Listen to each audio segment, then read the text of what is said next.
이 시간에는 사도행전 21장 27절부터 30절 말씀까지 읽었습니다. 오늘은 사도행전 141번째 시간으로 부제목은 근거 없는 선동을 조심합시다입니다. 근거 없는 선동을 조심합시다.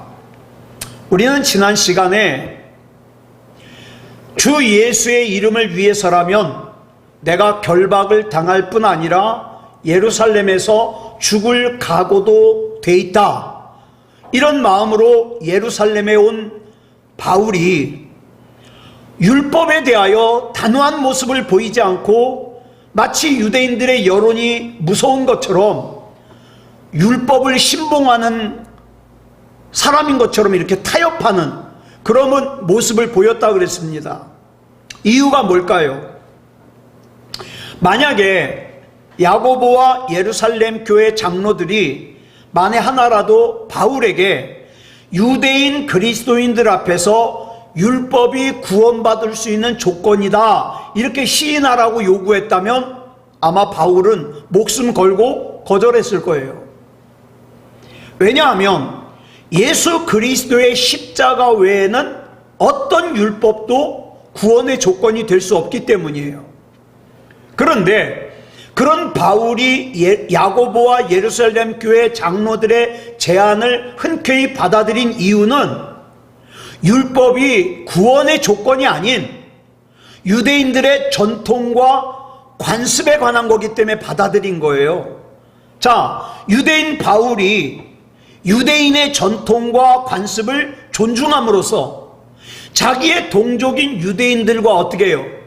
접촉점이 좀 넓어지겠죠.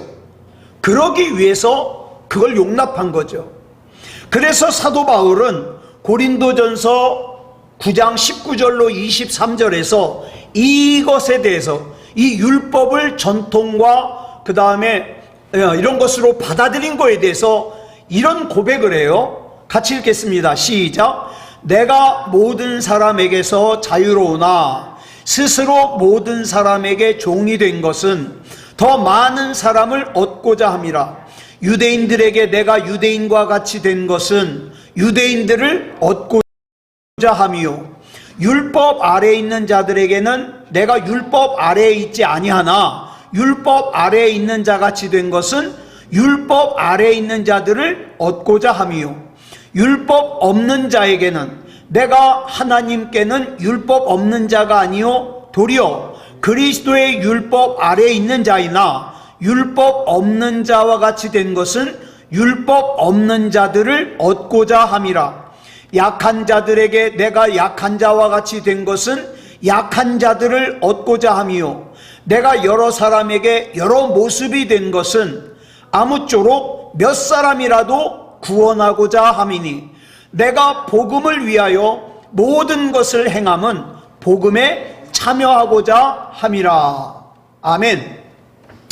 지금 바울이 길게 얘기를 했는데 간단하게 정리하면 이런 뜻이에요. 내가 복음 안에서 한 사람이라도 더 얻기 위해서 나는 보다 많은 사람들과 소통하고 넓은 범위에서 사람들과 소통하길 원한다. 그러기 위해서는 나는 여러 가지 모습이 되었다, 이거예요. 이와 같은 바울의 삶의 자세는 우리로 하여금 물을 생각하게 합니다. 물. 여러분, 이 물이라는 게 어떻습니까? 이 물을 담는 그릇에 따라서 이 안에 담겨있는 물의 모양은 달라지죠.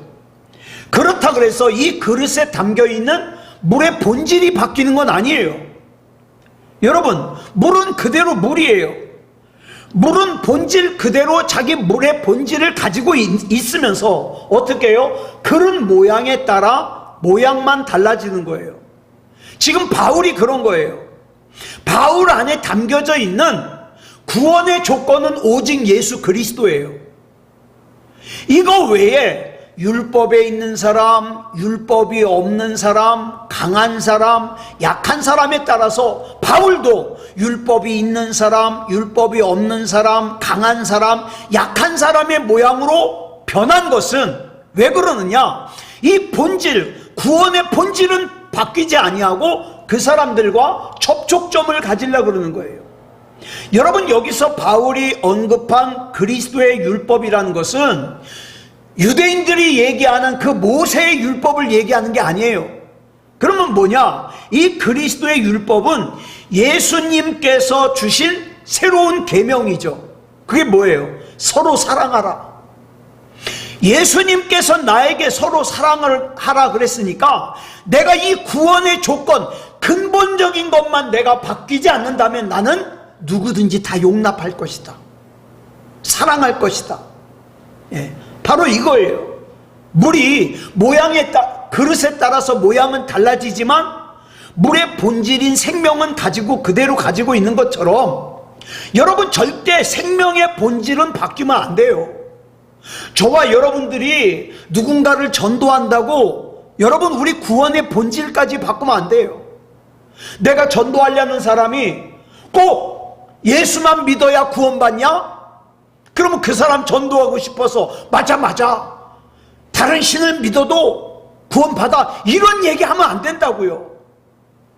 이거 외에 다른 것들은 다 양보하고 그 다음에 내 자존심을 내주고 그러고 만나야 돼요. 여러분, 오늘날 우리나라에 가는 곳마다 예배당이 참 많아요. 게다가 예배당이 굉장히 커요. 그죠? 멋있게들 잘 쳐놨어요. 게다가 어떡합니까? 그 예배당마다 사람들이 많이 있어요. 지금 많이 줄었지만, 코로나 이후로 많이 줄었지만 우리나라에 예수 믿는 사람들이 많잖아요. 많은데 문제가 있어요. 그렇게 예배당도 많고 예수 믿는 사람들도 많은데 왜 교회가 이 세상을 새롭게 하지 못할까요? 왜? 이유가 있어요. 교회 안에 담고 있는 것이 예수님을 믿지 않는 세상 사람들이 좋아하는 것과 다르질 않아요. 예? 다르질 않아요. 마치 이 세상에 빛이 되고 소금이 되어야 될 그리스도인들이 좋아하는 것이 애굽 사람들이 좋아하는 것과 똑같아요. 저 예수 안 믿는 사람들이 좋아하는 거하고 예수 믿는 내가 좋아하는 거하고 똑같아요. 저 사람도 돈 좋아하고 나도 돈 좋아하고, 저 사람도 세상의 쾌락 좋아하고 나도 쾌락 좋아하고, 그러니까 그런 내가 어떻게 세상을 변화시킬 수 있냐 이 말이죠. 그런 교회는 아무리 많아도 이 세상을 새롭게 할 수가 없어요. 자, 바울이 목숨을 걸고 전한 복음이 로마 제국을 새롭게 한 것은 그 당시 그리스도인들이 돈이 많아서가 아니에요. 권력을 가져서가 아니에요. 뭐 때문입니까? 이 당시에 예수 믿는 사람들은 3%밖에 안 됐어요. 근데 어떻게 3%밖에 안 되는 그 예수 믿는 사람들이 기독교가 로마 제국의 국교가 되게 했을까요? 이유가 있어요. 그 예수 믿는 예수쟁이들이 좋아하는 것과 세상이 좋아하는 것이 분명하게 달랐거든요. 예. 그러니까 성적으로 방탕한 로마 사람들이 자기 로마 사람들은 믿을 수가 없어요. 자기 로마 제국의 아가씨들은 믿을 수가 없어요. 그런데 그 로마 제국 사람들이 믿는 사람들이 있어요. 뭐예요? 저 예수 믿는 처녀들은 믿을 수 있다는 거예요. 그래가지고 로마의 귀족들이요, 자기 신부감으로 찾은 사람들이 누구냐? 예수 믿는 사람들이에요. 그래가지고 그 당시의 왕족들 중에 어떻게 해요? 그 왕족들의 부인들 중에 예수 믿는 사람들이 많았어요. 왜? 예수 믿는 사람은 믿을 수 있다는 거예요. 그러니까 세상을 바꾸죠. 주님의 부르심을 받은 이후 바울은 일평생 복음 안에서 한 사람이라도 더 얻기 위해서 여러 사람에게 여러 모습으로 살았어요. 예?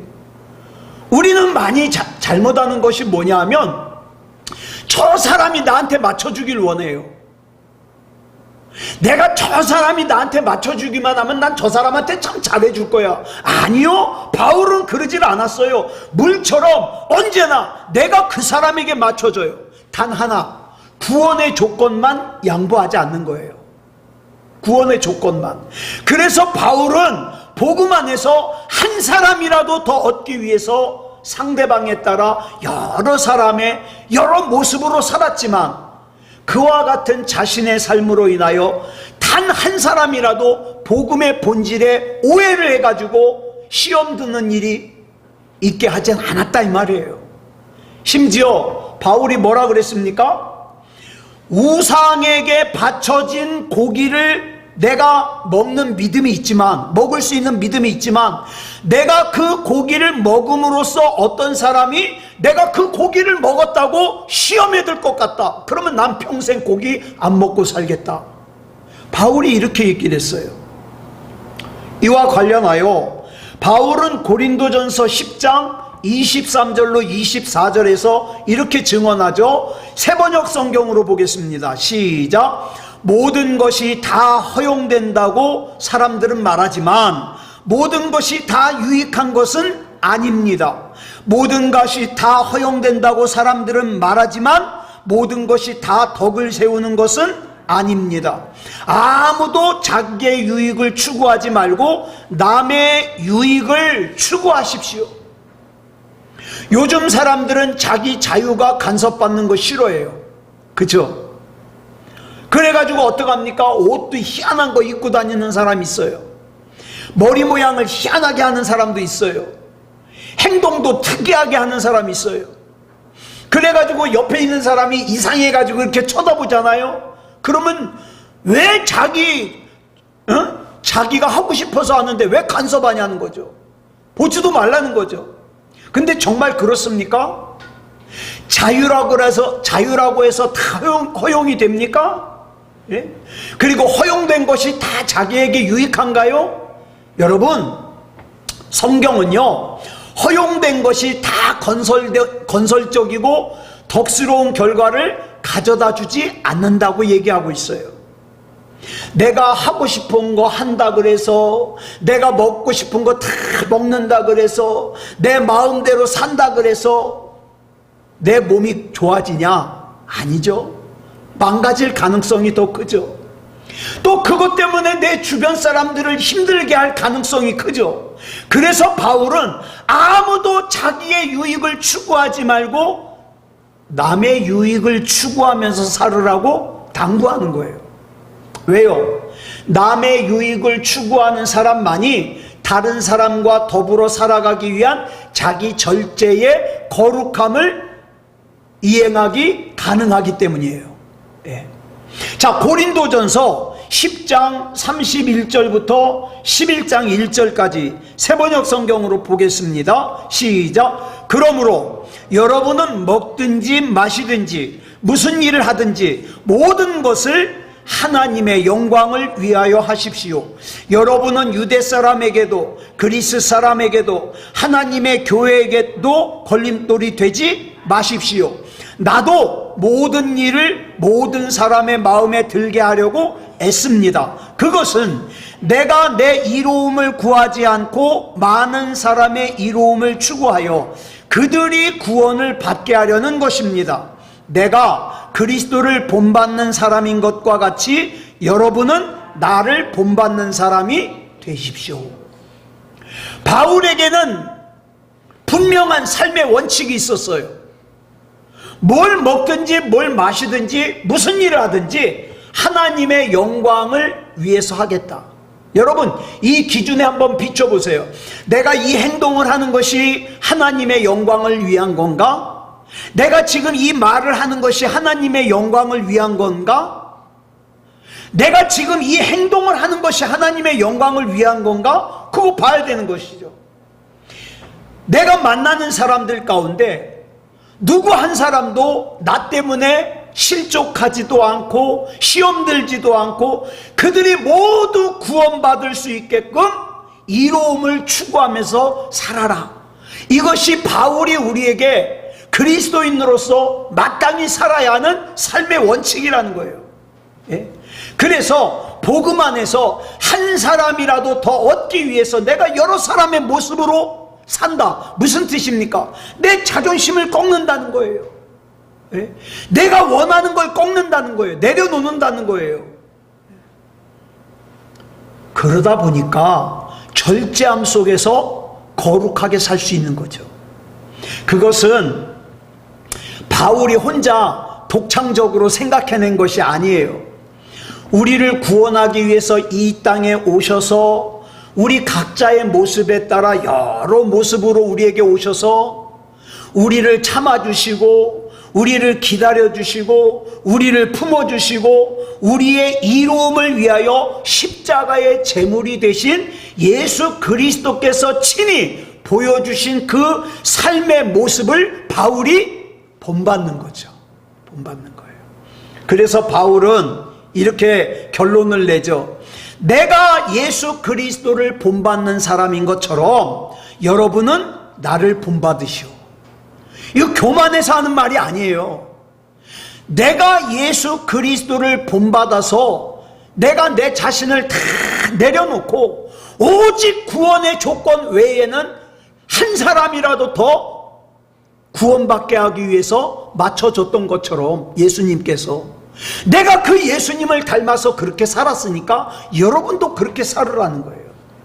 그리스도인이 된다는 것은 예수 그리스도를 본받아 살았던 바울처럼 자기 한 사람의 이로움이 아니라 한 사람이라도 더 구원받을 수 있다면 내가 이 사람에게 내 자존심 필요 없어.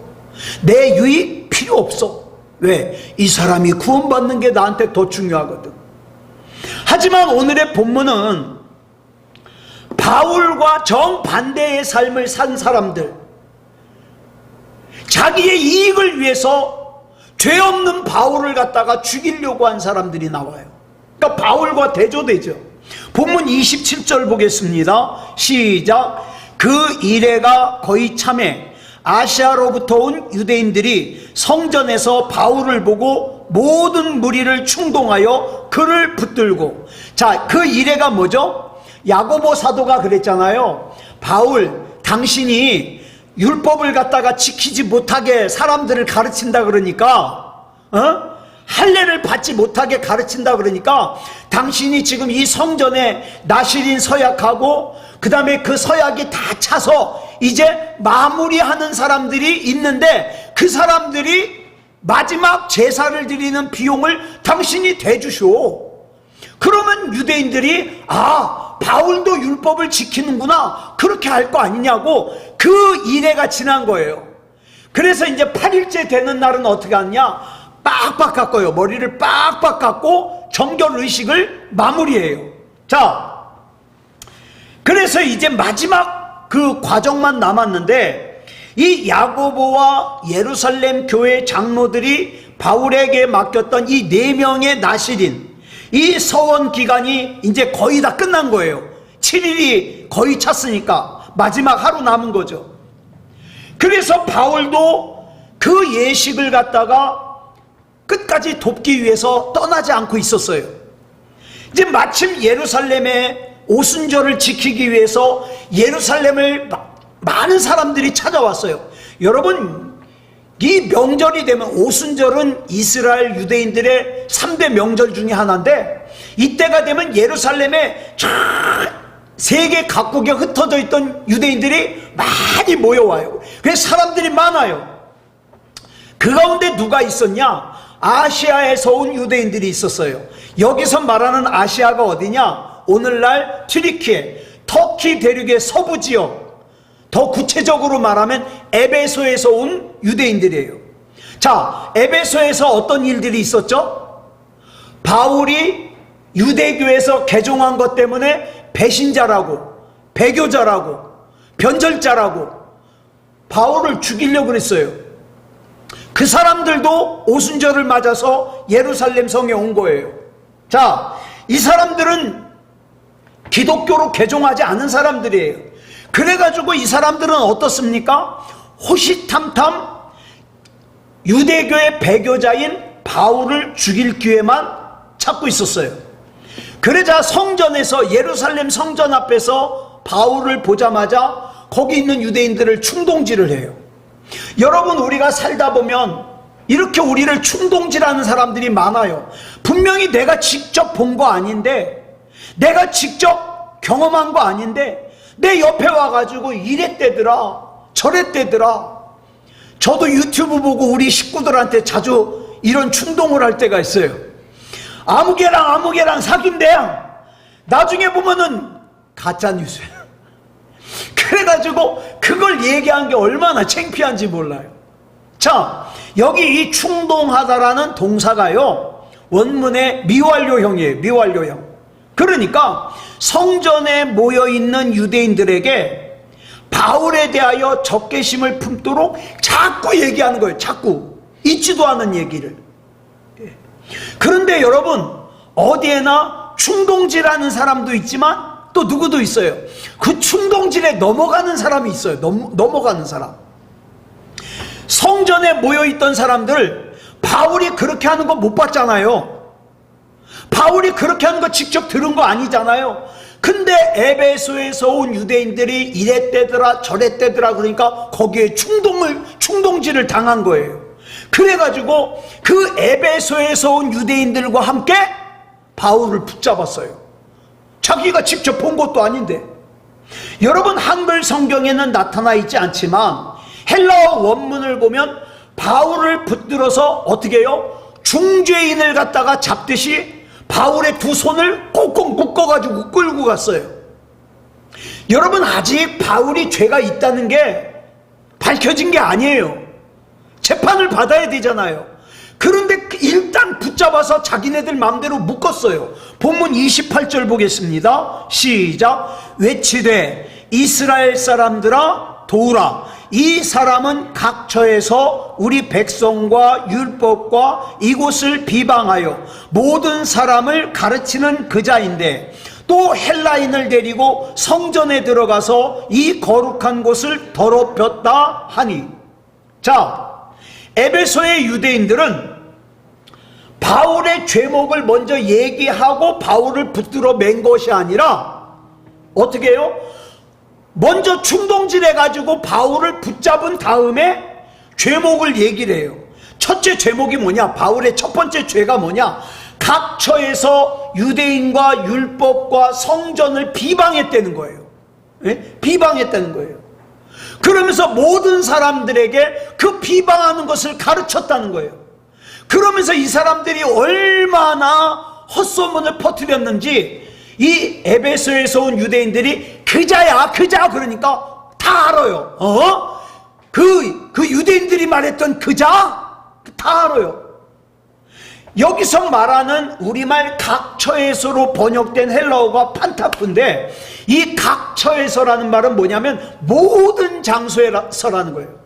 그러니까 바울은 모든 장소에서 가는 데마다 유대인의 율법과 그 다음에 성전을 비방했다는 거죠. 맞아요? 틀려요? 틀려요. 우리 앞에서 살펴봤잖아요. 언제 바울이 성전을 비방했어요? 비방한 적 없잖아요. 복음만 전했지. 만약에 진짜로 바울이 유대인의 율법과 성전을 갖다가 비방했다면 바울은 진짜 고약한 사람이죠. 더욱이 에베소의 유대인들은 바울을 그자라고 불렀어요. 바로 그 사람이라는 거죠. 우리가 여기 와가지고 이제까지 얘기했던 그 사람, 그 나쁜 사람이 저 사람이라는 거예요. 그러니 바울에 대하여 이 사람들이 얼마나 소문을 냈겠어요. 예? 이 사람에게 가서 쑥덕쑥덕, 저 사람에게 가서 쑥덕쑥덕.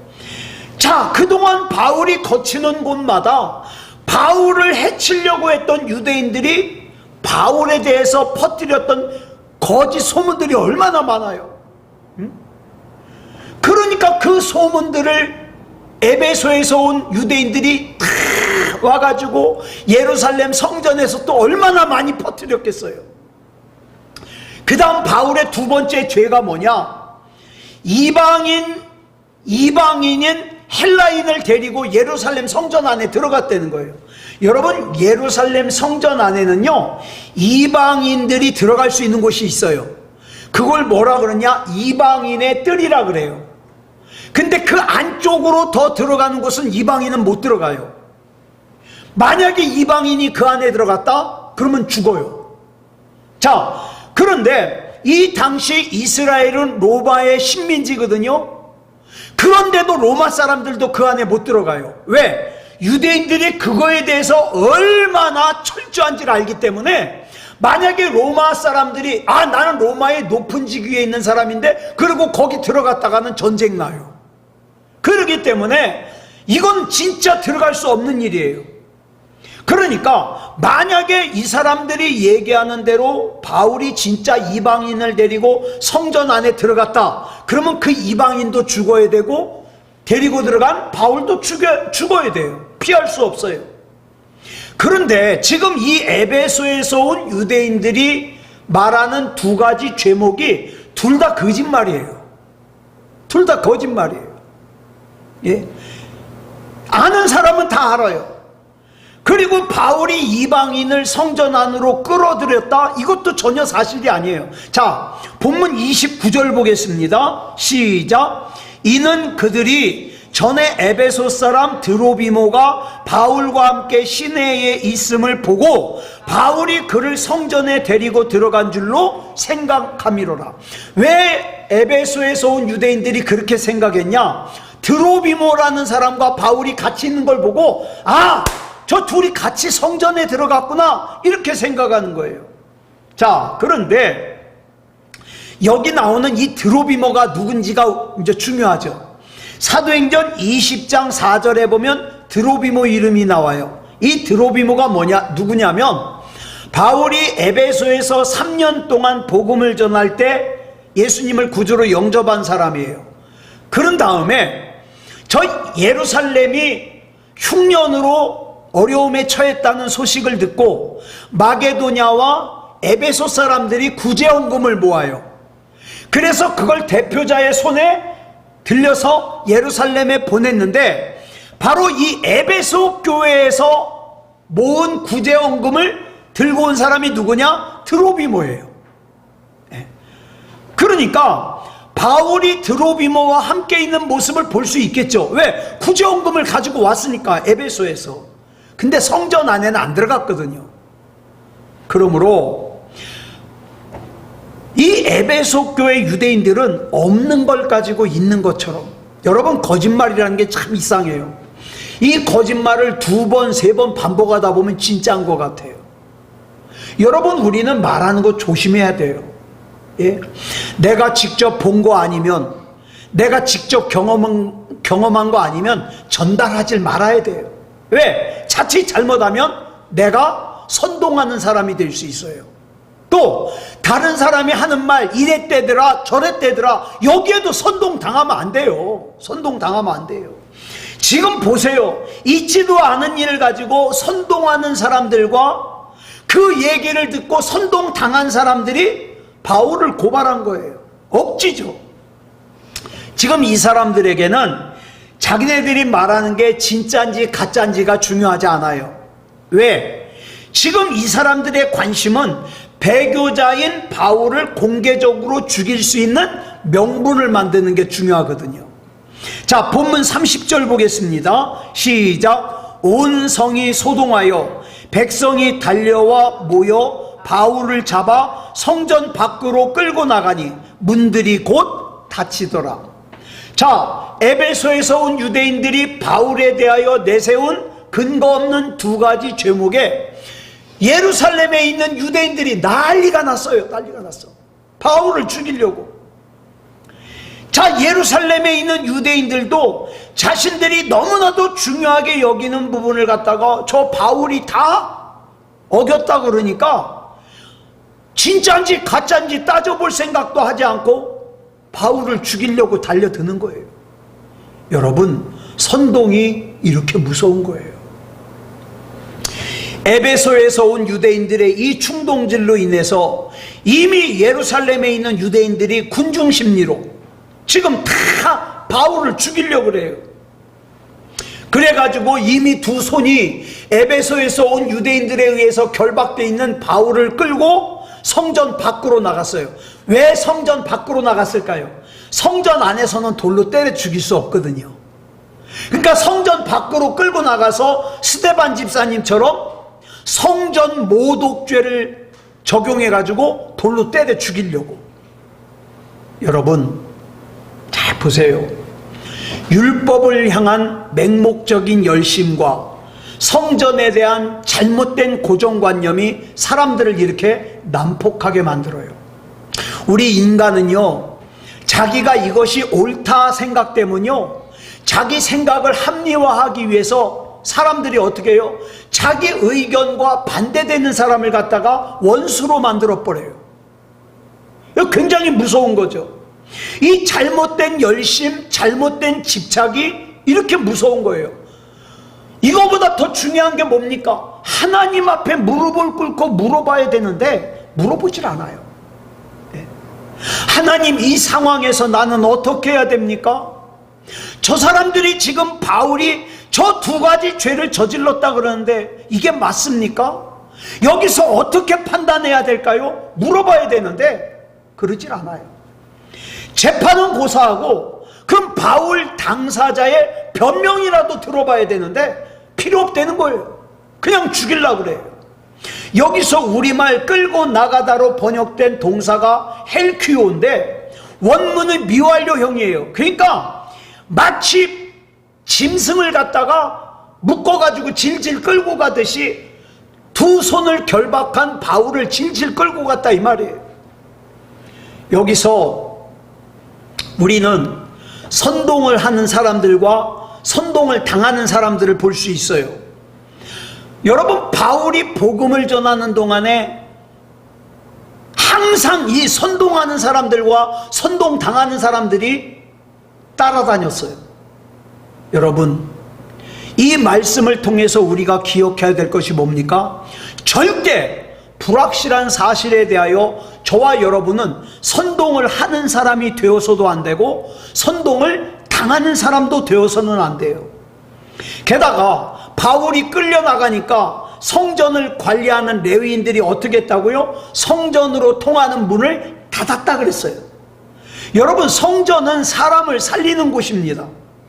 그런데 아무 죄 없는 바울, 오히려 이 성전의 주인이신 주님을 위해서 자신을 바친 바울이 짐승처럼 질질 끌려나가는데 어떻게 해요? 도와줄 생각도 안 하고 성전 문을 닫아버렸어요. 지금 이들에게는 바울의 생명보다 성전이 더 중요한 거죠. 교회의 역할을 못하는 거예요. 예? 불편한 일에 얽혀들기 싫어서 교회가 문을 걸어 잠그는 거죠. 저는 강단에서 정치적인 거 얘기 안 합니다. 정치적인 거 얘기 안 하는데 두 가지는 꼭 말씀을 드리고 싶어요. 지금 우리나라에서 법안이 통과되려고 대기 중인 아주 악법 두 가지가 있어요. 그게 뭐냐? 하나는 차별금지법이라는 거예요. 이름은 참 멋있어요. 좋아 보여요. 차별하면 안 되죠. 근데 이 차별금지법의 내용을 조금만 들어가 보면 절대 찬성하면 안 되는 법이에요.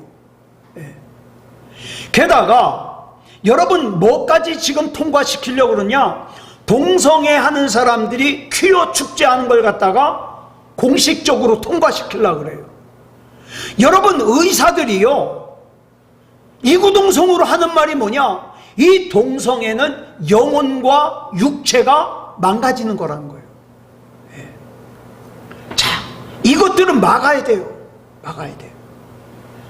그러니까 저와 여러분이 아주 불확실한 일에 대해서 선동을 하거나 선동을 당하지 말고, 여러분, 이런 얘기들이 나오잖아요. 그러면 성경에 비추어 보자고요. 동성애가 과연 성경에 합당한가? 응? 차별금지법이 과연 합당한가? 강단에서 동성애는 죄라고 얘기를 하면 안 되는가? 성경에 비추어서 보자는 거예요. 좀 더 깊이 들어가 보면 여러분, 우리나라 학생들의 장래를 망치는 인권조례법도 폐지돼야 돼요. 지금 이것 때문에 우리나라 교육이 엉망이 됐거든요.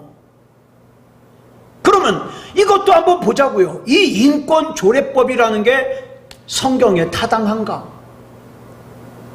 여러분, 그냥 뭐 국회의원 같은 거 뽑을 때, 대통령 뽑을 때 나랑 고향이 같으니까 뭐가 같으니까 그러면 안 돼요.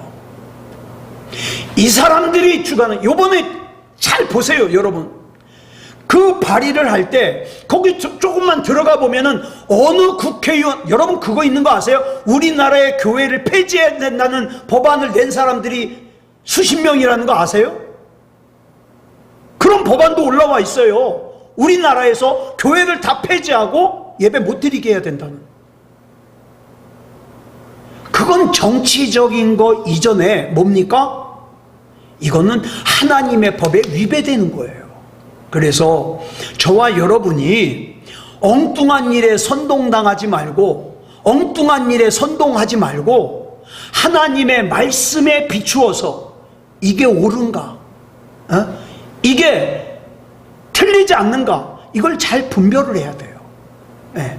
그렇게 해서 아무쪼록 불확실한 일에 대해서 선동하는 사람이 되지도 말고 선동을 당하는 사람도 되지 말고, 구원의 근거가 흔들리지 않는 거라면 내 자존심도 내려놓고, 내 욕심도 내려놓고 주님의 뜻을 이루시옵소서. 한 사람이라도 더 구원받게 할 수 있다면 하나님 사용하여 주시옵소서. 이렇게 쓰임받는 저와 여러분이기를 그리스도 예수님의 이름으로 축복합니다. 기도하겠습니다. 사랑의 아버지 하나님, 감사합니다. 이 시간에 우리가 선동하는 사람도 되지 말고 선동 당하는 사람도 되지 말자고 나누었습니다. 하나님의 말씀이 지금 나에게 뭐라고 말씀하시는지 분명하게 알게 해 주시옵소서. 이것이 하나님의 말씀에 비추어서 죄인지 아닌지 알게 해 주시옵소서. 내가 지금 올바른 신앙생활을 하고 있는지 분별하게 해 주시옵소서. 사랑의 아버지 하나님, 우리 하나님께서 붙잡아 주셔서 하나님의 마음을 속상하게 하는 우리가 되지 말게 하시고 늘 하나님의 마음을 기쁘시게 하는 우리가 되게 해 주시옵소서. 지금 병상에 있는 우리 전병훈 집사님을 비롯하여서 우리 주님의 몸된 새소망교회 신앙생활하는 모든 성도들의 건강을 우리 하나님께서 건강하게 하여 주시고 그보다 먼저 영혼이 건강할 수 있게 하여 주시옵소서.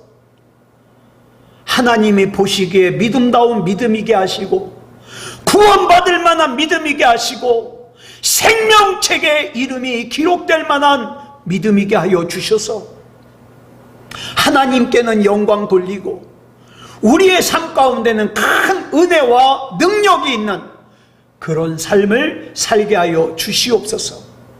우리 하나님께서 옳고 그름을 분별할 수 있는 지혜를 주시옵소서.